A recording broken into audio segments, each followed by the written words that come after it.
Hi, Troy. We're gonna Uh, hope. So, for those of you joining, he mentioned that he's had some Zoom glitches lately. So, we're gonna hope that this all goes smoothly. But if it doesn't, we're just gonna roll with it. So. But I'm grateful for you, my friend.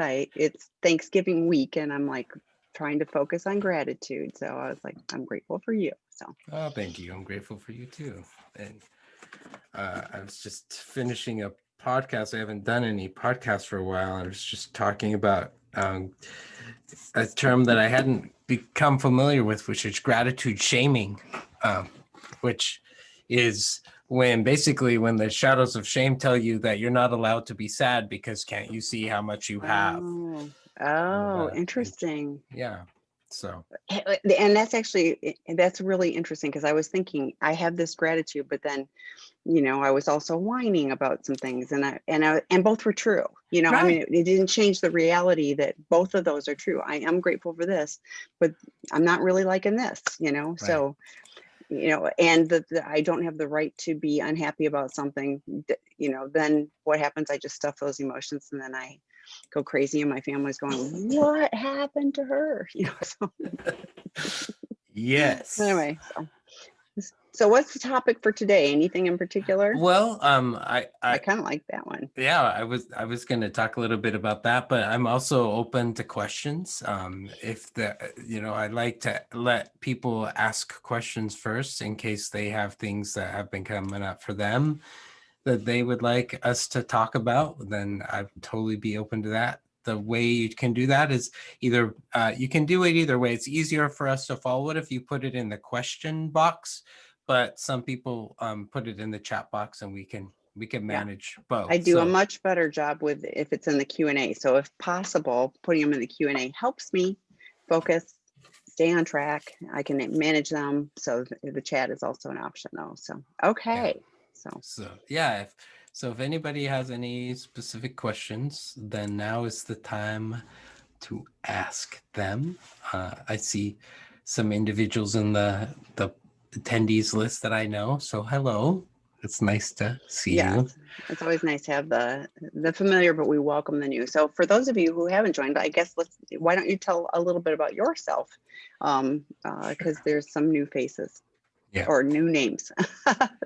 So my name's Troy Love. I live in Arizona. I am a licensed clinical social worker.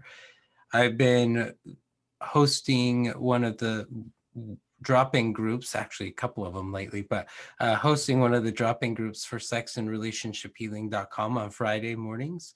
I've been a social worker for over 25 years, been a licensed therapist for 20, and have my own private practice in Arizona. I've written 3 books, and I specialize in treating sex addiction and relationship healing, and really specifically trauma recovery. And I use a model called the Finding Peace model that I developed for me to help me have a better understanding of what it is that um, was going on with me. And then people kept asking me to share it. So I finally wrote a book about it. And that's a little bit about me. So we'll talk about some of the vernacular that comes up for that as we go along. But I've been around for a while, gotten a lot more gray hairs, that kind of fun stuff. But you still have hair. See, that's something to be grateful for right Right? there. So Right? yeah. So yeah. Okay, so we've got some questions. First one, how to manage the holidays and the shame stories and triggers of our families with these holidays, especially with the heightened anxiety of COVID mixed in. What boundaries should we use? That's a great question and very timely. Thank you for asking that. Um, so, there are probably going to be a lot of shame stories that are going to show up, and what I identify is there's 6 shadows of shame: the judge, that is the inner critic, the impotent one who is the whiny voice that just says it's never going to get any better. We could go over those more, but those two probably are going to show up. I'm guessing the royal might also show up. Like, I deserve to be treated better than this. Like, why? Oh, those kind of things. So those are some of the shadows that may show up. And they always show up because something is rubbed up against one of our wounds. So whether that's a rejection wound or an abandonment wound or a betrayal wound or an abuse wound or whatever, they always show up in defense of that.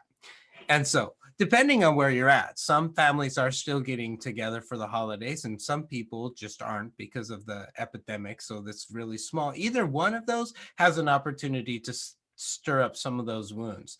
If you're just with you and just a handful of people, when usually you would get together with lots, that's a lost wound right there. That can be pretty tender. If you are with family, they have a tendency to know exactly which wounds to bump up against, and they will. So that is an opportunity for wounds to be bumped and shadows of shame to show up. So, and then we put it on top of that, which is what he said in the question, is about the heightened anxiety. Like there's a lot of anxiety going on. People don't want to get infected. They don't want to infect their loved ones. They don't want to cause pain and disruption in other people's lives. And so there's a lot about that. So when we talk about boundaries, because that's what the question was, is it always starts out with self-love. We are far more able to maintain boundaries when we remember that we're worthy of love and belonging. And so the first thing that I would check in with you about is how are you feeling about the love that you have for yourself? Do you believe that you are worthy of love and belonging, or are you being hijacked by the shadows of shame that are trying to tell you another story? Do you believe that the people around you are worthy of love and belonging as well? Do you see their worth? Do you see their value? And do you see yours? If you're able to connect with that, then you're in a better place to be able to say, because I love you, here's some of what the boundaries are going to look like. Because I love you, we're not coming together this holiday season as much as I miss you, and let's figure out some other ways to be able to connect with each other through Zoom or Skype or FaceTime or whatever. Let's figure it out. It's sad. Let's honor the sadness and do that. If you are together, then you're talking about, hey, can I be open and real with you? Like when this happens, it's really hard for me, and it makes it a struggle for me to show up with you. So can we talk about that? So we're far better able to have some open dialogue with the family that we have if we remember that we are worthy of love and belonging, and they are as well. If we come from a shame perspective, or we step into what I call the burpees of blame, rescue, protesting, escaping, we're inviting our family members to do the same thing. And when that happens, man, our shadows can be really loud. So first and foremost, remember that you are worthy of love and belonging, and you're there because you love these people, or mostly. So you love them. And so how can we show up for each other, and maybe just even having that dialogue with each other? Hey, I know this is weird. What is it going to look like this year so we can have a wonderful holiday?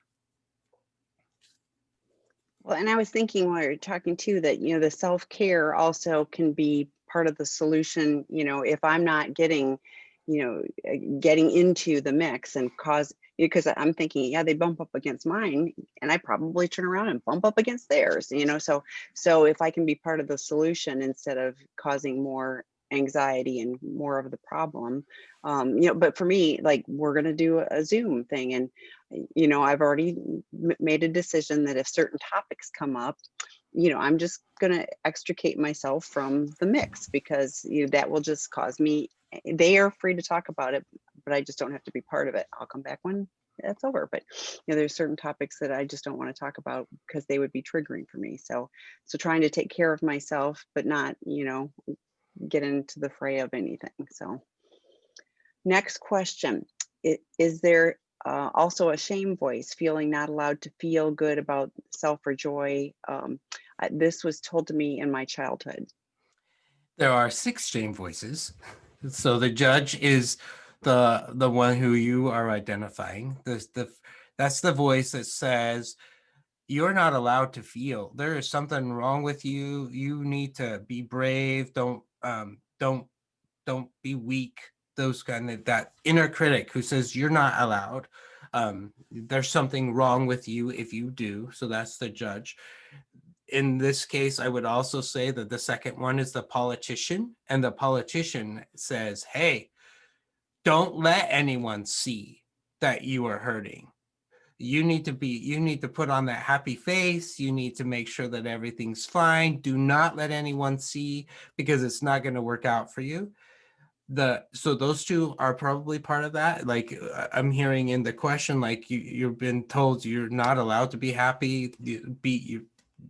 You need to be more of this. That's judge, that critic. And then also, don't let anyone see that. But there's three, four. I'm a social worker. I don't do math. Okay. So there's four others.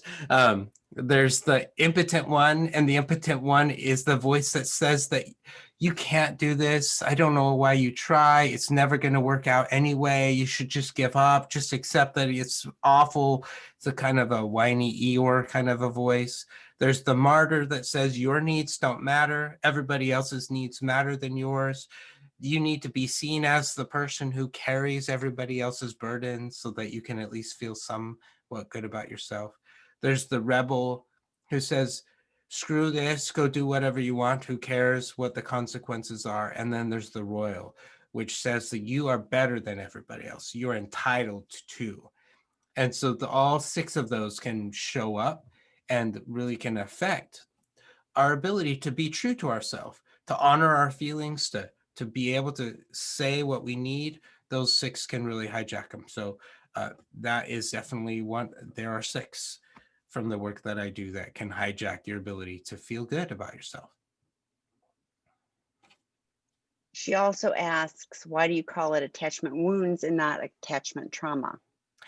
I love that question. So attachment wounds are the result of attachment trauma. So if you have been, let's just use an example. If you've been cut or hurt in some physical way, there is residual woundedness that happens, and you may have scars or whatever, and then, nerve damage or whatever. So the trauma itself is what caused the wound. But now, let's say, I have abandonment wounds and I have rejection wounds that are really old. From the moment I was born, I have an abandonment wound. It's not happening to me today. My birth mother is not still giving me up for adoption today. I'm 46 years old. Like, that happened 46 years ago. And yet that is a wound that does get bumped sometimes. When I feel like people are pulling away, when I feel like people are giving me criticism and they're not doing it in a loving way, man, that bumps up against those wounds that are still there. The trauma happened a long time ago. The wound is still happening today. So if that helps explain that. So when I do wound care, in therapy, sometimes we're going back and we're rehashing those events back in the day. We use EMDR or a variety of other tools to be able to do that. But in this moment right now, when I'm reacting, I'm either, somebody asked what the burpees are again. The burpees, I don't like burpees, the exercise where you jump up and then you jump down and you do push-ups. I hate those. But it's an acronym as well. Blame, rescuing, protesting, or escaping. That's what the burpees stand for. If I'm doing one of those, that's evidence that one of my wounds has gotten bumped and I'm trying to react to the pain. So even though it may not actually be happening right now, it's reminiscent of something that happened before. And that's why I don't refer, I use wounds because it's in the present today, but I'm not minimizing that there is definitely attachment trauma. Okay, so next question. Any tips on how to stop ruminating on the wounds my husband's infidelities with men have affected me? Some days I don't think about them, but then on other days I'm hit like a brick wall. How can I snap out of a downward spiral of shame and blaming myself for his acting out? Thanks. Yeah, thank you. So let's take a look at who might be there.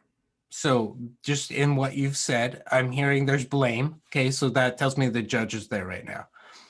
I'm also guessing that the impotent one is also present, like, oh, it was awful. It's never gonna get any better.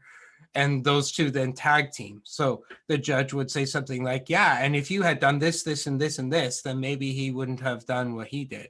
And then the impotent one says, but now, and so we look at and we recognize, okay, both of those are lying. Okay, both of those shadows are not telling the truth. They may be saying some partial truths, but they are not telling the truth. So first, if you notice, wow, I'm really ruminating, that's the value that I have of using these shadows, is because I'm able to take them from out of my head and put them on the couch or across the room and say, okay, you keep talking to me. You keep telling me all this crap. So why are you here?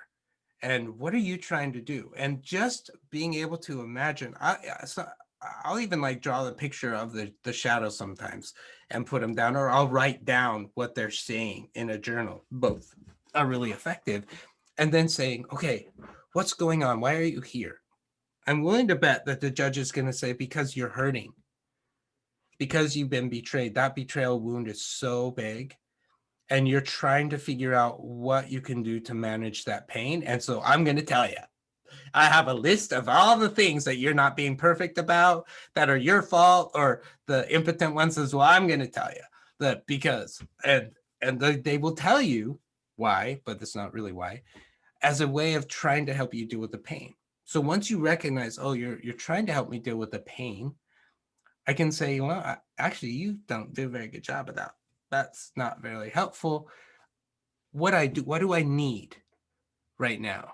I'm hurting. I'm sad. I feel betrayed. What do I need? I need to know that somebody is going to show up for me. I need to be reminded that I'm enough, that this wasn't my fault, that it's okay for me to grieve the sadness and the loss that's going on. So where can I go to have somebody hold space for me for that? Maybe it's one of the sex and healing relationship groups. Maybe it's a close friend. Maybe it is a family member that I can turn to and just say, hey, can I just uh, bleed a little bit right now and just have you hold space for me as I'm crying and stuff like that. It's an opportunity for you to find a way to get your need met. And I know that these betrayal wounds are really raw and tender, and it doesn't happen overnight, but it's helping you be able to recognize, again, I'm worthy of love and belonging, and I'm hurting. I'm really upset. I'm angry about the choices that my husband made, and that's not okay what he did. And I'm trying really hard to not let the shadows tell me that it's my fault. I'm trying really hard not to let the shadows just massacre me in the process, but being able to say, yes, it hurts. I'm sure he's hurting too. He's worthy of love and belonging. He may not be able to be at that point right now. That's fine. But being able to recognize he's worthy of love and belonging too, but so am I. And what do I need, rather than just keep listening to y'all talk, because y'all are not making my life better. But I think that so they're not making your life better, but they're giving you information, and so I love that you're talking about stepping back, setting them on the couch, writing it down, but going, okay, there's stuff happening inside. And so helping with those voices, just understand what's going on. So, and I'm so glad you're here. And there, as Troy mentioned, he does moderate a couple of men's groups every week, but there's a betrayed partner group today at 12:30 Pacific time. And because the facilitator for the partner group tomorrow morning that we have is from Canada, she's going to be there at 8:30 in the morning Pacific time as well. So there's more connection. Dr. David's on tonight, so I'm thrilled you're here as well. So listen to podcasts, anything that's gonna, sometimes just talking to somebody about non-wound stuff, like just normal stuff, and like setting it aside for a minute can be a relief too. So I'm going to skip. There's one in the chat. I'm going to pop over there a second. Sure. 4.5 years since D-Day. Formal disclosure 3 years ago. Married 39 years, currently separated due to his inability to gain traction in recovery and verbally hurtful. He is now with a CSAT 5 months and gaining baby steps in traction. That's good that you can see that though. But he cannot see, hear, or comprehend my feelings, needs, and pain. When I use my tools, how it made me feel when he made a choice of movie he watched with nudity, or his defensiveness makes me feel this way. He hears me as berating him and will shut me down, saying I do not hear or understand him. He is still in me-isms with little empathy. He has more empathy for his employees than me. How can I stay in my integrity, use my tools, expressing my needs, triggers, and feelings to an addict who gets angry, defensive, and then wants to act everything is okay when I keep my mouth shut? Well, not so much, but okay. An old generational pattern I'm working hard to break for myself, but I'm getting hurt over and over again and tired. Do addicts ever get it? Yes. We are in couples triage counseling, but I do not feel safe in it. Sorry. No, it's okay. So that's a lot. So Yes, and unpack it. and I'm sad with you as you're sharing your story. It probably doesn't come as a surprise, but addicts aren't very good at being empathic. They're when we start to take a look at just the shadows of shame in and of themselves makes it all about me. Like, even though it's awful and they're saying horrible things to me, they're still focused on me, me and me and me and me and me. And the judge is really, really good at saying, well, your wife is mad, but you are horrible because you didn't turn that movie off. You should have turned that movie off. And instead of them being able to see your pain and say, wow, that really stirred up your betrayal wound, didn't it? It did. And I did that. And I can see how that really hurt you. And remembering that I'm worthy of love and belonging, but also knowing that this hurt you and I want to hold space and say, I probably should have turned that off. I didn't. And I can see that hurt you, which is part of what we're hoping that the husbands say. They don't. Well, why don't they? Because their shadows of shame have wrapped themselves so much around him and just have told him how horrible and awful he is. So that's the challenge. So when you say he's been in therapy for a while, but he's making very slow progress, I'm glad he's making progress.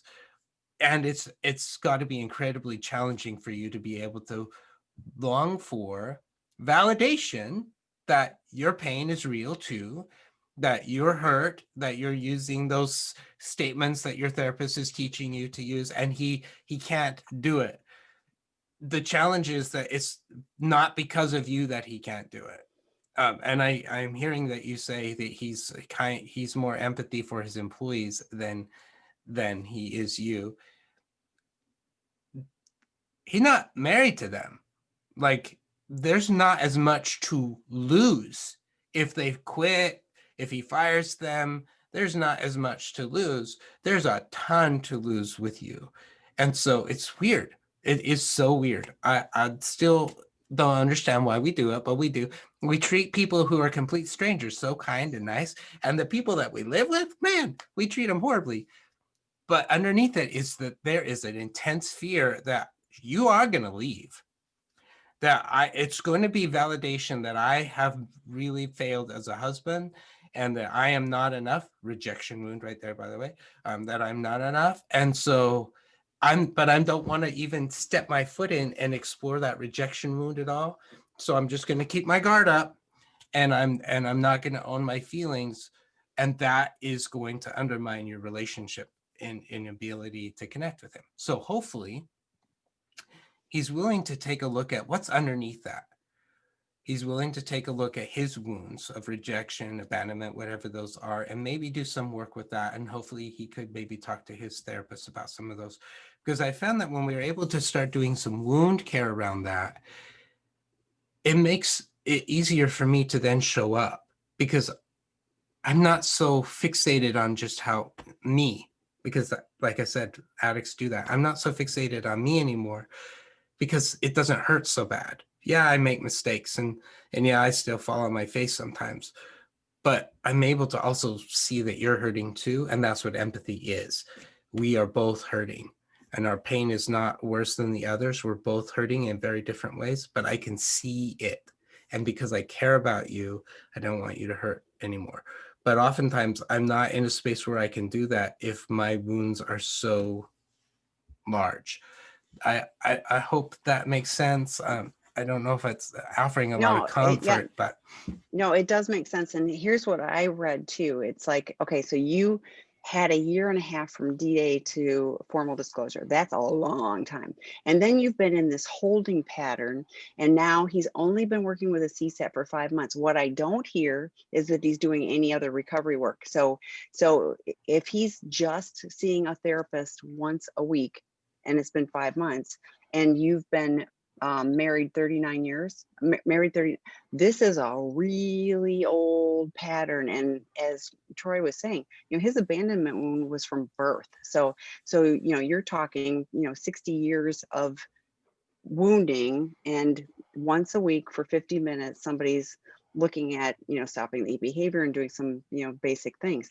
It's a long haul. And what I feel like there's not enough, he's not putting enough in. Maybe I'm misreading it. Maybe he's going to all the drop-in groups, and maybe he's on with you. That'd be fantastic. I did put in the chat we have another men's sex and porn addiction 101 work group.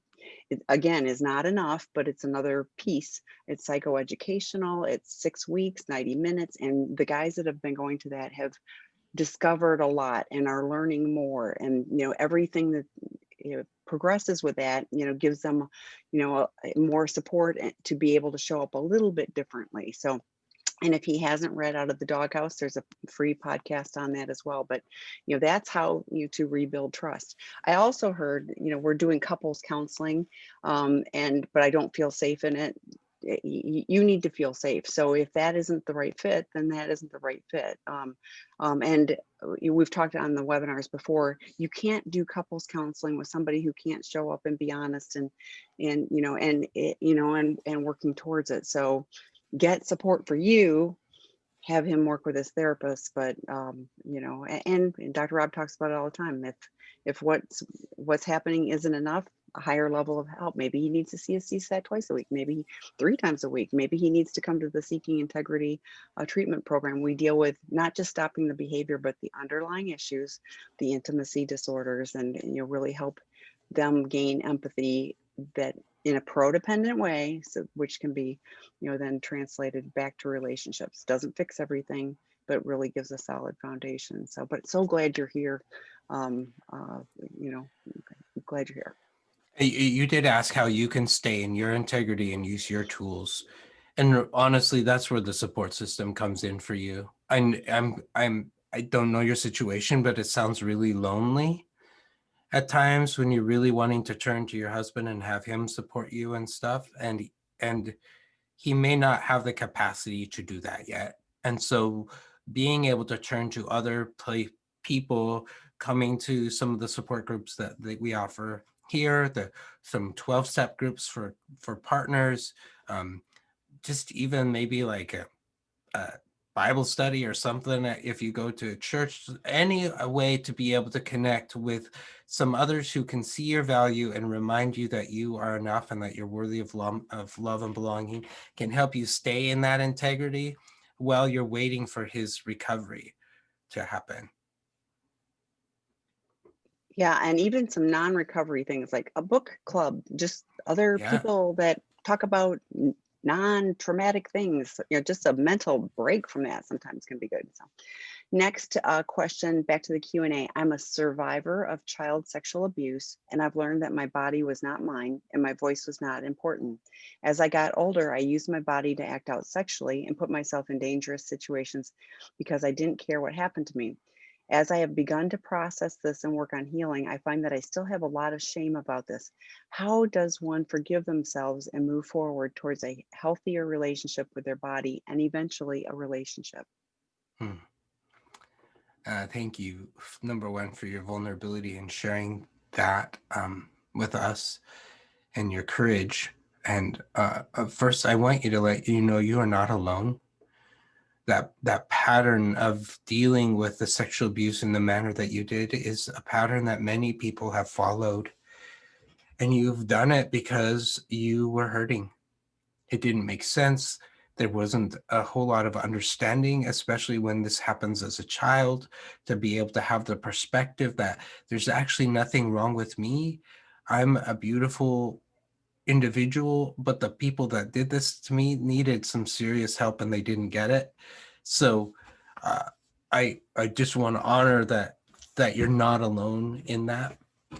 And I love that you are beginning the process of trying to figure out how to heal. So when we look at that, the wound that it speaks is that abuse wound, such a tremendously challenging wound. And what we do when our abuse wounds happen is we try to make sense of why that happened to us. And you identified, I came to a point, well, it's because I'm not worthy of love. I'm flawed. I'm defective. And then you behaved in ways that reinforced that as a way of doing that. So now you're here and you're looking at it and you're saying, wow, I don't want to do that anymore. I want to do something different. And so part of that is changing the core belief that you have had ingrained in your system for so long that says that you weren't enough, that you weren't beautiful, that you weren't, I don't know what gender you are, but that you weren't beautiful as a beautiful person, whatever that happens to be, and being able to really step into, I am enough, I'm worthy, I'm beautiful, I am full of light, I have gifts and talents and abilities that I want to be able to share with this world. And those were my ways of coping with the pain. And I can honor that child, that teenager, that person who did what they did had no other ways of dealing with the pain than the ways that they had been taught by somebody who was dealing with pain. You didn't have any other ways, but now I do. And so I can look at the past and I can express sadness and grief for that little one who was struggling the way they did. And I can say, that's not me anymore. That's not me. This is who I am today. I'm making different choices. I'm making healthier choices. I'm learning how to heal. And so I can look at that past self and have love and compassion. You can have disdain too if you want, but that's not helpful. But you can look and say, that isn't me anymore, and almost separate the two. Being able to love and have compassion for, but also recognizing that's not me today and that's not me tomorrow. And so I'm willing to bet that as you continue on this journey, you will get to a point as you tell your story and you share that you will be able to be there. And I'm able to look now back at the things that I've done, and I'm able to talk about it pretty transparently now, which I would like 10 years ago, no way. Like, no, because shame was there. And now I'm able to say yes. And I still carry sadness. I can see that pain and the hurt that it caused other people and myself. But I also recognize that's not me anymore.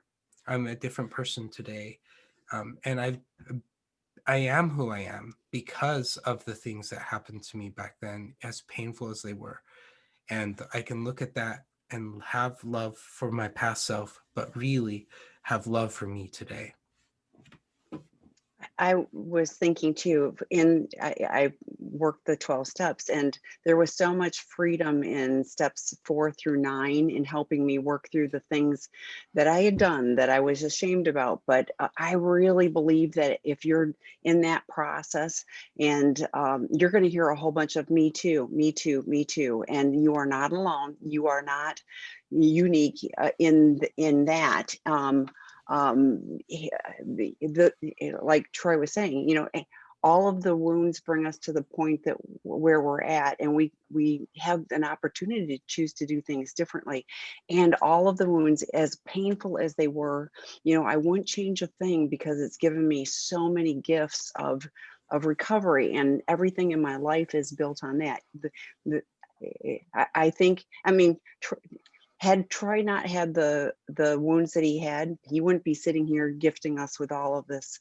Like we, same with me. All of the stuff that I went through wasn't fun, but it took what it took in order for me to be on this path.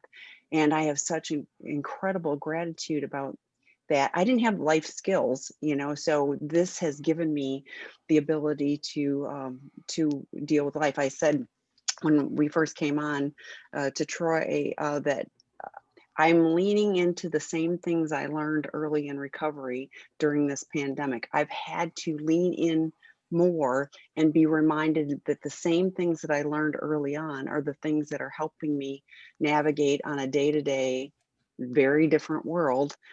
So I'm grateful that I have those, otherwise I'd be back in my chaos. So thank you for being here and thank you for sharing.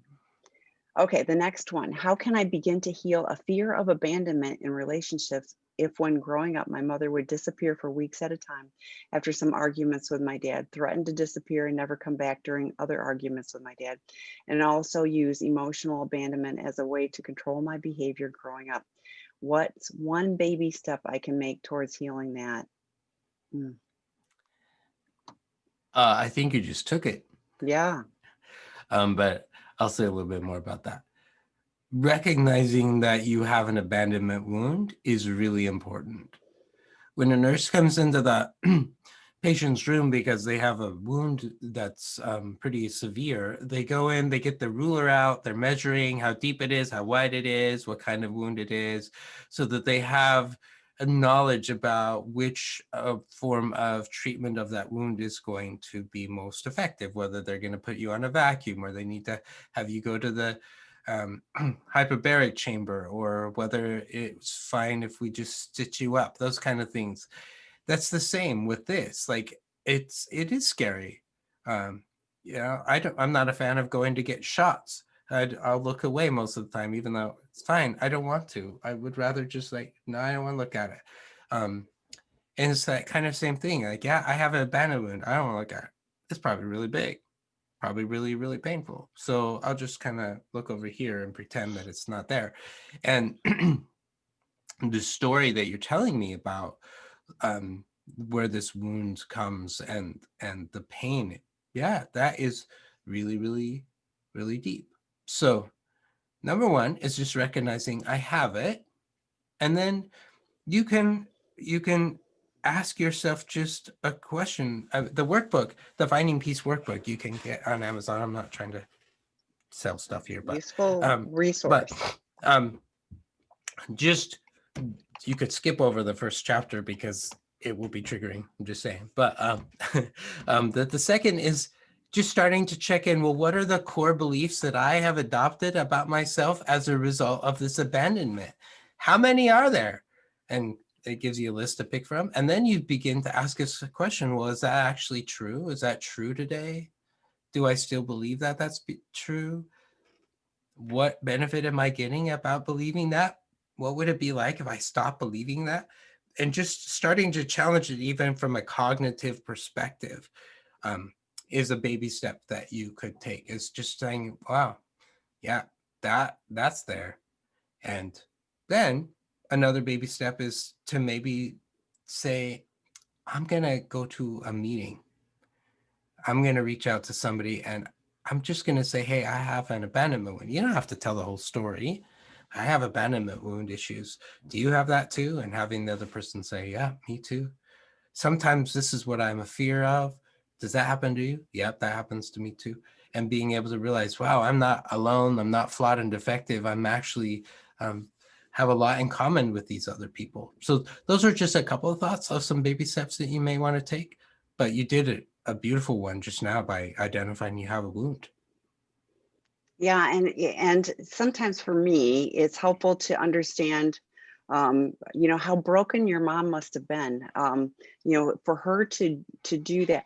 Our parents are supposed to love us, they're supposed to take care of us, they're supposed to nurture us and all that. And for someone to not be showing up in that way, how broken she must have been. So it isn't about you, it's about her brokenness. And Kristen Snowden has and other people have talked about hurt people hurt people. And that's that's what I hear. But I hear you also going, yeah, I don't want to be that person. I want to do things differently. I want to be in healthy attachments and healthy relationships, and not out of my fear turning around and abandoning others, because they're going to abandon me. I'm going to abandon them first.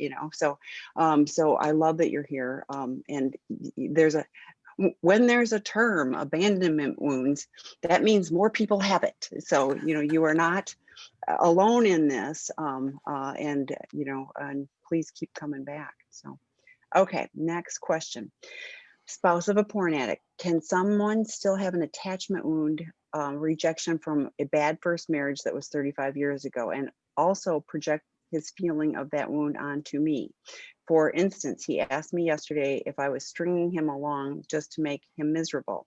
His first wife basically used him to get out of a bad situation.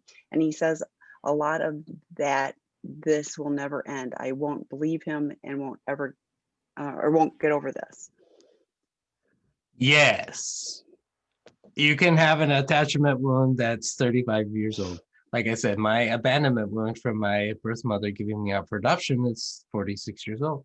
And so there is some residue with that. And I love that you use the word projection. He's projecting that onto you. I'm also hearing that his impotent one is out, telling him it's never going to get any better. She's not going to believe you. I don't even know why.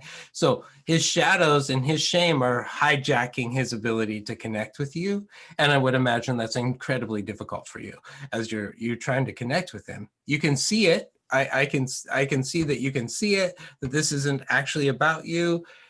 He's not able to disconnect the two from that. So I can see that is the case. And until he's willing to go look at those shadows and the shame and confront those, he's probably going to get stuck in that loop for a long time. And unfortunately, it becomes a self-fulfilling prophecy for many of these people. You're going to leave me. You're going to leave me. I just know you're going to leave me. And after a while, it's like, I'm going to leave you. That's just not what I'm telling you to do. But they don't see that their shadows created that. And so it's like, hey, dude, let's take a look at what's going on. You are really afraid. Underneath it, he's absolutely terrified that you are going to leave him.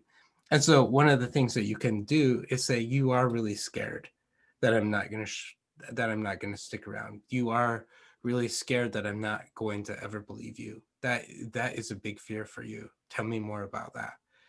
And finding another way of maybe circumnavigating away from his projection and just validating his thought, even though you don't agree with it, and his feeling around it, and then saying, tell me more about that. That's got to be really scared. And ironically, when you do that, you're proving that you're not going anywhere, that you're right here with him. And I'm personally inviting him on behalf of Troy to the Friday men's group that is, and they talk about this stuff. So it's free on sexandrelationshiphealing.com. Please, and tell him that he's personally invited, and the Finding Peace workbook would be really useful as well. So, okay, next one. Could it be that a person goes back to a situation knowing it's bad, chaotic, damaging because they are wired subconscious because it's familiar, even though they hate it, but cannot stop and escape from this, trying to make sense why my partner could not leave his ex-wife alone? Yes, that's what an addiction is. Engaging in a behavior that's going to numb pain, that continues to cause problems in my life and continues to unravel myself more and more. And yeah, I keep going back and I can't seem to stop. That is totally what an addiction is. Why are we doing that? Well, the brain has learned that this behavior numbs this pain. What we do in recovery is we try to help you learn, well, so does this behavior, and so does this behavior, and this other thing over here can help heal the pain. Like, we try to help give some ideas of some other things, but the brain learned, oh, this behavior numbs this pain. So we want to rewire the brain that way a little bit. But having an understanding of that, it's their ability, it's their lack of having a bigger toolbox to be able to deal with the pain that's going on. So first we got to honor what is the pain, what's the wound, what are the core beliefs, what do I need, and being able to work through that. As you know, I'm sure that recovery, somebody who's in recovery starts to look at those kind of things. They look at the patterns, they look at what makes them continue to, why am I doing that? This doesn't make any sense. I want to. I know it ruins your life, it ruins my life, it ruins my ex's life. I don't know, but I do it anyway. Well, let's take a look at that. What's that really all about? Well, and I was thinking too, the chaos, like in active addiction, we live in chaos. If things are not chaotic, we go make them chaotic. So, Right. so if things have started to calm down, that has to be a terrible idea. So we have to go make more chaos. So it totally, yeah. And like the fear, I've said it so many times to people that are reaching out for help, because they're like, on the, oh, I don't know if I want help. I don't think it's that bad yet. And I'm like, when the pain of change is less than the pain of staying in the chaos that you're dealing with, that's when they'll do it. So when the situation is they can just keep doing the same thing over and over again, they'll do that till they bump up against something that's going to make them move forward in a different direction, because that seems like less painful than what they're doing. That's when people generally start reaching out for help. As a survivor of child sexual abuse, I lived in a household with a father who was emotionally and physically abusive. I'm in a relationship with someone who will not listen to me when I try to explain how his behavior of yelling and demeaning me triggers me. I often feel like I'm the little girl in my childhood home and want to flee and get away. According to my boyfriend, trauma doesn't exist in his mind. I've asked him to go to couples counseling, but he is not willing. He does not take any accountability for any part of the relationship failing. I told him I would like him to work individually on his goals and then eventually go to couples counseling, but he is not willing. What advice would you give me to handle a situation when a partner who cannot provide the support and non-judgment space for me to process these triggers and continue to heal? Thank you. So there's a concept that I don't know what the actual scientific name of it is, but it's called a redo. When you're on the playground with kids and the game doesn't go the way that you want it to go, then you yell, redo, I'm going to do it over. We do that as adults too. We had circumstances that didn't work out really well for us the first time around. And so we want to have a do-over. We want to try it again. And this time we want the outcome to be different.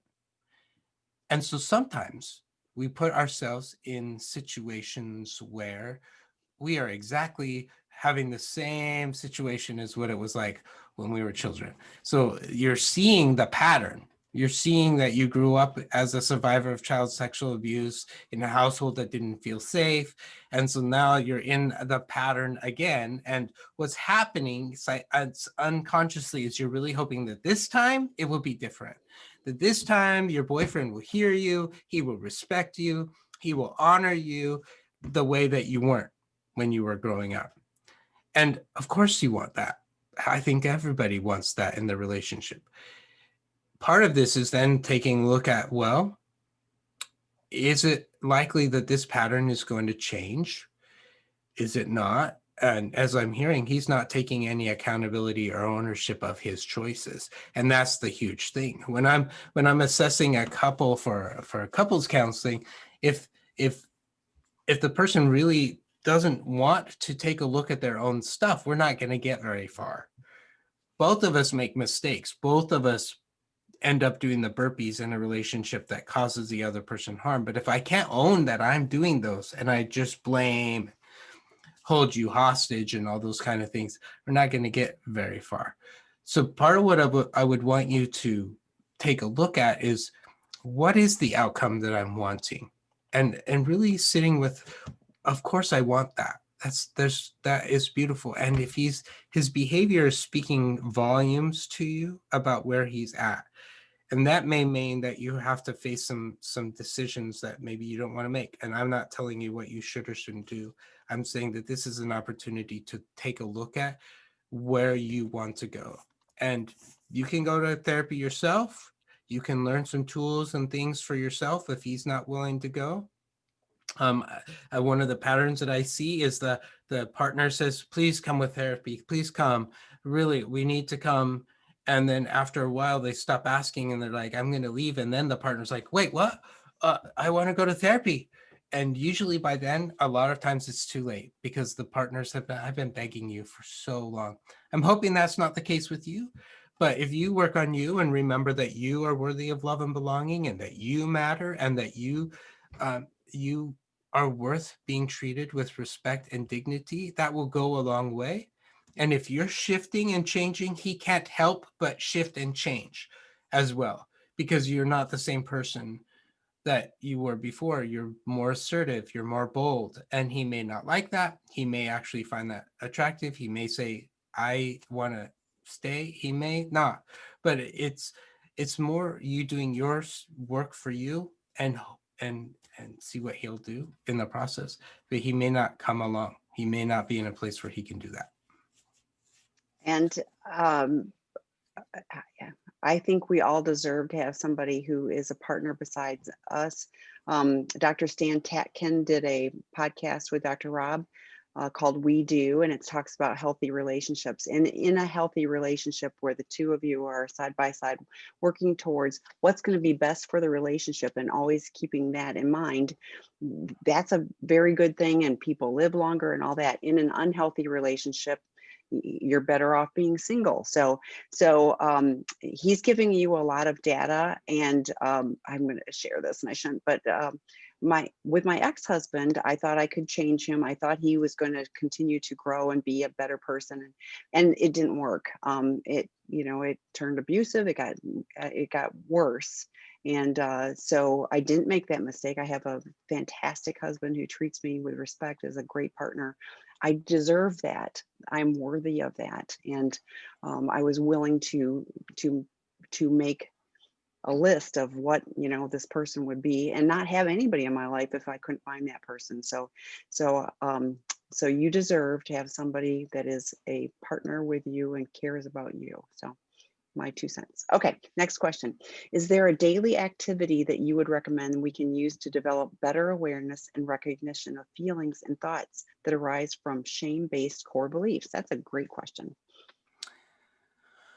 So one of the things that I would do sometimes, especially when I would get overwhelmed, is it's a condensed version of the Finding Peace worksheet, but it's the right and left hand column. And so you just go buy a notebook from the dollar store or whatever. It doesn't have to be pretty. And on the left hand column, you write down I just list the shadows: judge, impotent one, rebel, whatever. Did they say anything to you today? And then you write it in second person as if you're taking dictation, so that you would literally write, you are a horrible person. I can't believe you did that. Instead of I am a horrible person, you use the words you, that's second person. And you write that down, all the things, just kind of thinking over the day, how those shadows, what they said to you. And then on the right hand column, you write down the truth. So if you have a higher power, if you believe in God, you would write down what would God's response be to those shadows. If you're not a religious person, you can still write down the truth. What is the truth? What does the light, the love, the compassion have to say? And again, you write that in second person.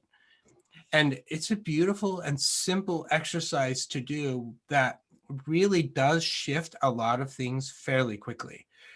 And when on the times when I've really been struggling and I just take 15 minutes to write down what some of the shadows say, I'm able to look at it and I'm like, whoa, y'all are brutal. Y'all are not nice. And then I sit and spend a few more minutes in meditation with my higher power and writing down. And by the end of that, I feel loved. I'm able to recognize the lies from the shadows of shame.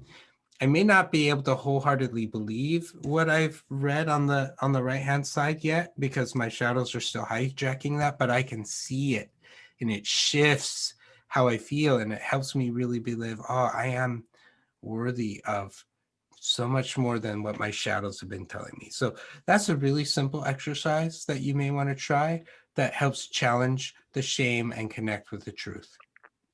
And I did put in the chat the link to Amazon. I'm sure you can get it elsewhere, but Amazon delivers to your door. Finding peace. You had written A Year of Self-Love Hmm. and The Art of Peace. I have, yeah. So those, and the link, if you want to copy and or just go to Amazon, Troy L. Love, and you can find those books and the workbook as well. So next question. Can I use what I've learned in AA and apply it to my online sexual lashing out, masturbating without having to go full blown into SA program? I'm 8 months clean and hoping that horniness is more of a symptom of getting clean rather than a full blown issue. Sorry if that's confusing. No, you're completely, I want to be a loyal partner and the guilt is killing me when I do act out. I really do hope that you take what you learned in AA and then apply it into your life.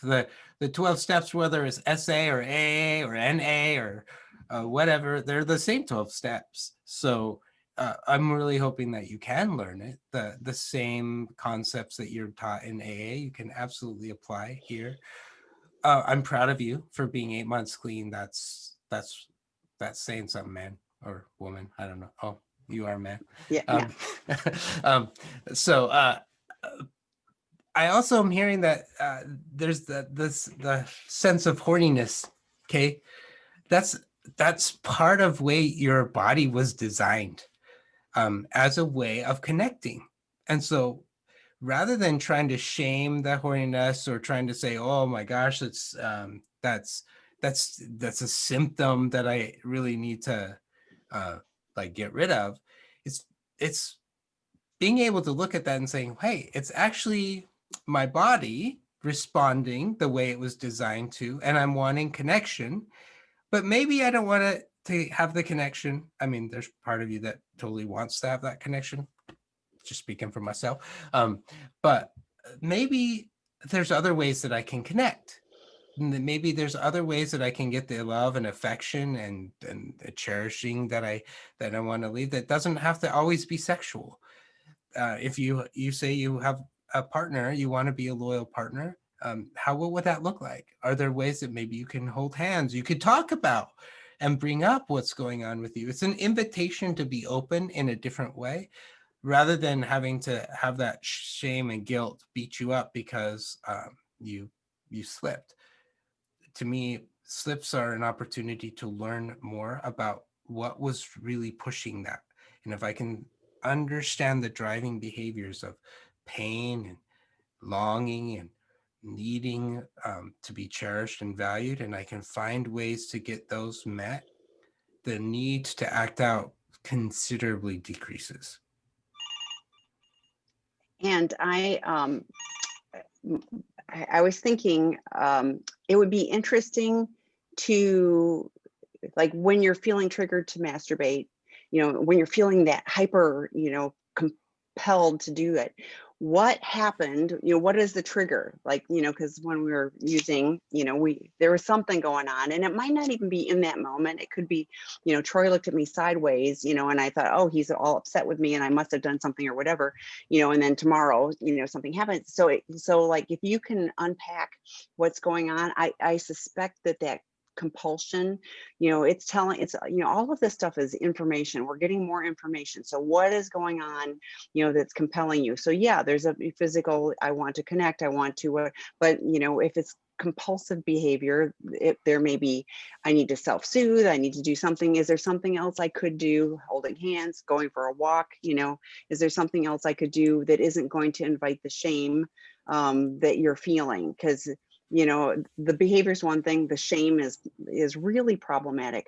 Unfortunately, many people go off to a treatment center for drug and alcohol addiction and think that once I stop drinking and doing drugs, my life is going to be great, and I'm not going to do all those other things like eating a chocolate cake every night. I'm not going to, use porn and masturbation. I'm not going to do whatever, or it's not as bad. But when that behavior is problematic, and I'm not even saying, you need an SPR, I don't know. I mean, but when behavior is causing problems, then it's worth looking at, and applying the same steps is great, but getting a sponsor and looking at the behavior from that lens, getting support just like you do in AA around, drinking, for with people that are like you is really helpful. So I wouldn't dismiss it. You can absolutely use the steps I do on all aspects of my life, but getting the support around the specific issues, there's a zillion 12-step programs because NA is different than AA is different than SA. So there's a reason we need to connect with people who are struggling with this stuff or have successfully one day at a time, found a way to do things differently. So I would invite you to do that. But I love that you're here, and I invite you to keep coming back. We've got lots of men's drop-in groups every week, including the one I'm going to pitch it again that Troy does on Fridays. But there's a lot of places to connect and just, test the waters. But I'm glad you're here. So, and we are out of time. So thank you as always. So Troy will be back at the end of December. So the Wednesday series is rotating host, but always a pleasure to have time with you, Troy, on this platform. So thank you. Happy Thanksgiving to those of you in the US. I hope you find gratitude and blessings in the holiday. So take care, everybody. Bye. Bye.